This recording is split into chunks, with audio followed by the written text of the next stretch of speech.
इस तस्वीर में दिख रहा लड़का अब पूरी दुनिया में वायरल हो चुका है और इसके वायरल होने का कारण बना है इसकी सच्चाई।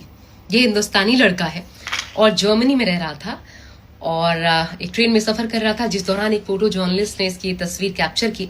और जब कैप्चर की तो इस लड़के के बगल में ये जो बैठी हुई लड़की खूबसूरत सी आपको दिख रही है, दरअसल ये एक सीरीज है गेम ऑफ थ्रोन्स, उसकी मशहूर अदाकारा है। इनका नाम है मैसी विलियम्स।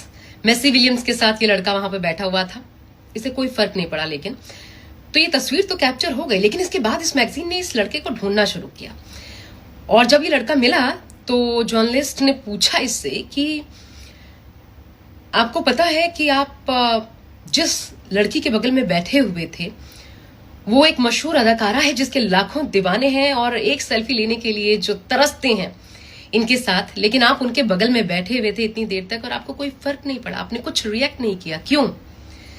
तो वो लड़का बड़े अदब के साथ और बड़ी सच्चाई के साथ कहता है कि जब आपके पास किसी देश में रहने का परमिट तक नहीं है, आप अवैध तरीके से रह रहे हो, जब आप रोजाना इसी तरीके से अवैध तरीके से ट्रेन में सफर कर रहे हो, आपकी जेब में 1 यूरो भी ना हो, तो इससे क्या फर्क पड़ता है कि आपके बगल में कौन बैठा हुआ है।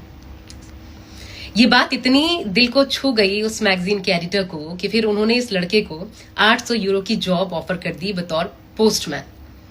और जो लड़का एक दिन पहले तक अवैध तरीके से रह रहा था देश में, वो वैध तरीके से रहने के लायक बन गया जर्मनी में, उसको जॉब मिल गई, वर्क परमिट मिल गया। सोचिए, मतलब आपकी सच्चाई आपको कितना खास बना देती है। और इस लड़के ने न सिर्फ ये वायरल हुआ है बल्कि हिंदुस्तान का भी अपने साथ साथ मान बढ़ा दिया है। ये हिंदुस्तान में बिहार का रहने वाला लड़का है और इसकी स्थिति देखकर, इसका चेहरा हाव भाव देखकर आप अंदाजा लगा सकते हैं किस स्थिति में रह रहा होगा, इस पर क्या बीत रही होगी। लेकिन इसकी सच्चाई ने इसे कहां से कहां पहुंचा दिया, पूरी दुनिया में वायरल कर दिया। शायद इसलिए हमारे बड़े बुजुर्ग कह गए हैं कि सच्चाई से आपका भला हो ना हो, आपका खराब कभी नहीं हो सकता, इसलिए सच्चाई का दामन कभी मत छोड़ो।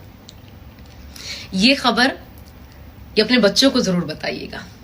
बहुत छोटी सी स्टोरी में बहुत बड़ी सीख है और इसे ही शायद कहते हैं डेस्टिनी, नियति।